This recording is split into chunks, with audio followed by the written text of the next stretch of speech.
Hello everyone, आपका हमारे YouTube channel पर स्वागत है। और आज हम जुड़ने वाले हैं एक नई वीडियो के साथ। इस वीडियो में हम जानेंगे ट्रांसफार्मर की वर्किंग क्या है और ये किस प्रिंसिपल पर वर्क करता है। इसके एक एक स्टेप को हम क्लियर धीरे धीरे स्टेप बाय स्टेप समझेंगे और एंड तक इस वीडियो को आपको देखना है। एक एक चीज़ आपके समझ में आएगी और जो आपके कॉन्सेप्ट हैं, उम्मीद है इस वीडियो से बहुत ज़्यादा क्लियर होंगी। ठीक है ना। तो ट्रांसफार्मर, सबसे पहली बात, ट्रांसफार्मर किस फिनोमेना पे काम करता है। ट्रांसफार्मर का जो प्रोसेस है वो एक्चुअली म्यूचुअल इंडक्शन पे काम करता है। हमने लास्ट वीडियो में, हमारा जो पिछला वीडियो हमारे चैनल पे आप देखेंगे कि म्यूचुअल इंडक्शन एक्चुअली है क्या। म्यूचुअल इंडक्शन में दो कॉइल होती हैं, जिसमें एक प्राइमरी कॉइल होती है, एक सेकेंडरी कॉइल होती है। वो दोनों कॉइल आपस में एक थोड़ी दूर स्पेस पे या एक दूसरे के साथ कपल कर दी जाती हैं। जब प्राइमरी कॉइल या पहली कॉइल में फ्लक्स में चेंजेस होते हैं, वही फ्लक्स में चेंज हमें सेकेंडरी कॉइल में, क्योंकि इसकी मैग्नेटिक फील्ड है, इनसे लिंक करती हैं और इसमें देखने को मिलते हैं, जिसकी वजह से यहाँ पर बनने वाला इंड्यूस ईएमएफ हमें सेकेंडरी कॉइल में भी दिखाई देता है। सेम यही फिनोमेना ट्रांसफार्मर पे भी काम करता है एज इट इज। अब ये हमने ट्रांसफार्मर का एक लेआउट बना रखा है आपके लिए। देखिए, ये फ्रेम है आयरन की, इसमें लोहे की पत्ती होती हैं। ठीक है ना। उन पत्तियों पर हम, ये एक्चुअली है क्या, ये एक प्राइमरी कॉइल है जिसको हमने आयरन पर लपेट रखा है, और ये एक सेकेंडरी कॉइल है। ठीक है ना। उसी तरह की लोहे की पत्ती पे हमने सेकेंडरी कॉइल लपेट दी है। ये कहलाती है नॉन इंडक्टिव कपलिंग। दो तरह से ट्रांसफार्मर बनाए जाते हैं। एक तो आपके सामने बना है, दूसरा एक और कंस्ट्रक्शन होता है जिसमें हम एक कॉइल को दूसरे कॉइल के ऊपर लपेट देते हैं। ठीक है ना। उसको कहते हैं हम नॉन इंडक्टिव कपलिंग। अब है क्या, जब हम एसी करंट को इस प्राइमरी कॉइल पर अप्लाई करते हैं तो होता क्या है, इस कॉइल में मैग्नेटिक फ्लक्स में चेंज होता है। अब आप जानते हैं इसके बराबर में ही दूसरी कॉइल रखी है। ठीक। तो इसके मैग्नेटिक फ्लक्स में चेंजेस इसमें देखने को मिलते हैं। तो यहाँ जो करंट होता है एक्चुअली इस जगह हमें मिल जाएगा। और यहाँ एक लोड लगा देते हैं। लोड का मतलब यहाँ एक बल्ब लगा दिया है जिस पर हमें वोल्टेज दिखाई देंगे। अब ट्रांसफार्मर दो टाइप के बनाए जाते हैं, एक स्टेप अप, एक स्टेप डाउन। होता क्या है, जब ये नंबर ऑफ प्राइमरी कॉइल और नंबर ऑफ सेकेंडरी कॉइल का खेल है। जब नंबर ऑफ सेकेंडरी कॉइल को हम ज़्यादा रखते हैं, इसका मतलब हम आउटपुट ज़्यादा वोल्टेज, आउटपुट में ज़्यादा ईएमएफ या आउटपुट में ज़्यादा हम करंट चाहते हैं। ऐसे ट्रांसफार्मर को एक्चुअली हम कहते हैं स्टेप अप ट्रांसफार्मर। दूसरा, अगर सेकेंडरी जो कॉइल है जो दिखाई दे रही है इसमें, उसके नंबर ऑफ टर्न्स कम होते हैं, तो यहाँ पर मिलने वाला जो वोल्टेज होता है या पोटेंशियल ड्रॉप जो यहाँ दिखाई देगा, वो कम होता है। ठीक है ना। तो इस टाइप के ट्रांसफार्मर को कहते हैं स्टेप डाउन ट्रांसफार्मर। जैसे हमारे जो बिजली घर होते हैं, पावर हाउस, आप देखते हैं वहाँ पर बड़े बड़े ट्रांसफार्मर होते हैं। वहाँ 11,000, ऐसे 22,000 की सप्लाई होती है वोल्टेज को। हमारे घरों में 440 ही आते हैं। तो हमारे घरों में जो जो हमारे मोहल्ले या आसपास के एरिया में जो छोटे ट्रांसफार्मर देखने को मिलते हैं, उनमें जो सेकेंडरी कॉइल होती है उसके टर्न्स कम होते हैं, जिससे कि हमारे घर पे आने वाला वोल्टेज भी कम रहता है, 440, 220। ठीक है ना। तो ये इतनी चीज़ समझ में आएगी। अब मैं आपको एक डेरिवेशन समझाता हूँ, प्लीज़ पूरा कंप्लीट वीडियो देखना। बहुत आसानी से और इजी मेथड में आपके समझ में आएगा कि एक्चुअल में ट्रांसफार्मर को कैसे हम पढ़ सकते हैं, किस तरह से समझ सकते हैं, और ट्रांसफार्मर रेशियो क्या होता है। ट्रांसफार्मर रेशियो पर एक सवाल आता है बोर्ड का, 1 नंबर का। ऑब्जेक्टिव भी मिलता है, सीबीएसई बोर्ड में मिलता है, यूपी बोर्ड में मिलता है, और 12th क्लास में भी देखने को मिलता है। तो हम समझते हैं पहले कि फैराडे ने बताया, जब किसी कॉइल से जाने वाले फ्लक्स में चेंजेस होते हैं। ठीक है ना। यानी कि ये प्राइमरी कॉइल ले ली हमने, इसको, इससे जाने वाला फ्लक्स को हमने माना है, उसे ले लेते हैं ई, उसे हमने माना है कि इससे जाने वाला फ्लक्स और इससे जाने वाला फ्लक्स सेम है। ठीक है ना। तो इस पर मैं फैराडे की नियम को लगा रहा हूँ। ठीक। इस पर पहली वाली कॉइल पे तो हम जानते हैं, अब अगर ये मान लें यहाँ पर हम नंबर ऑफ टर्न्स इस वाली कॉइल में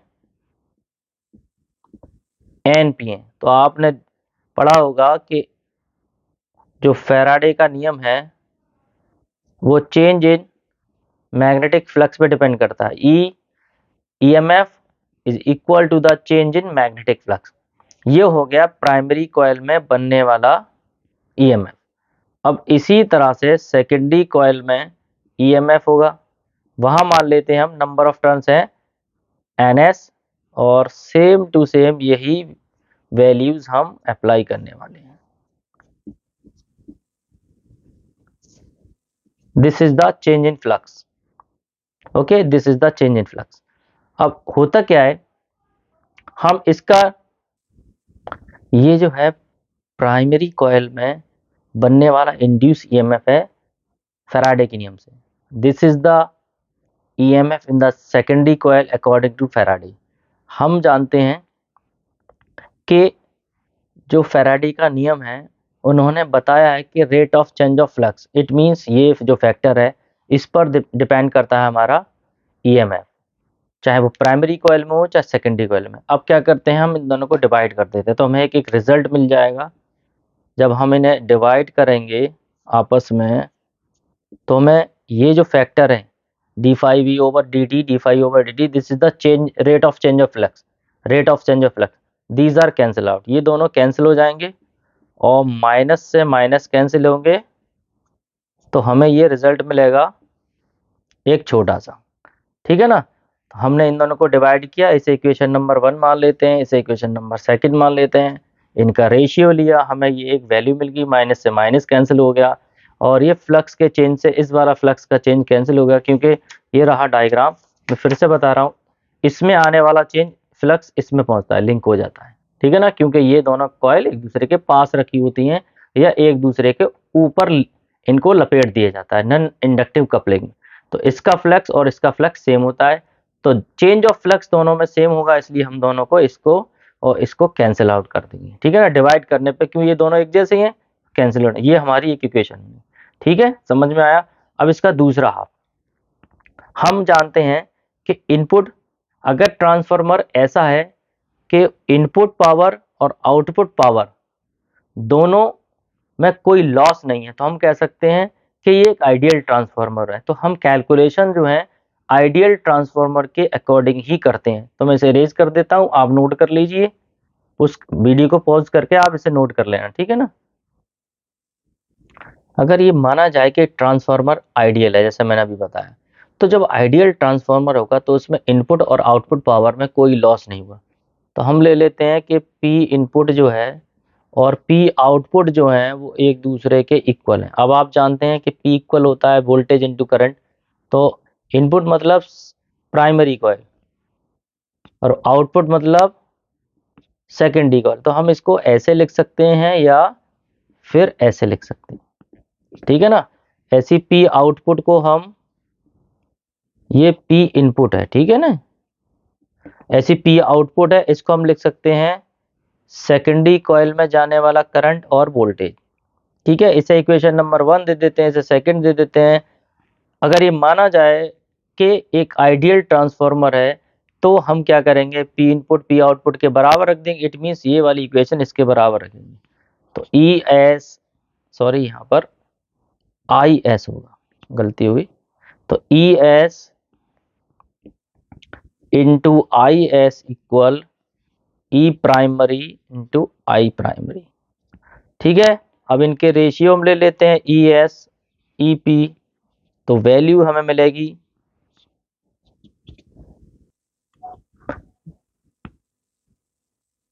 हमने क्या किया, इसको इसके नीचे लिया, इसको इसके नीचे लिया, तो हमें एक रेशियो मिलेगा। ठीक है, इससे पहले आपको बताया था, थोड़ा वीडियो को पीछे करके देखेंगे कि ये जो वैल्यू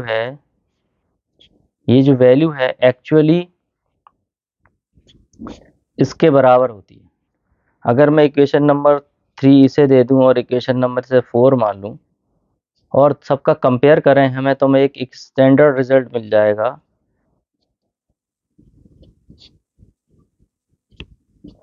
ये रहा हमारे पास रिजल्ट।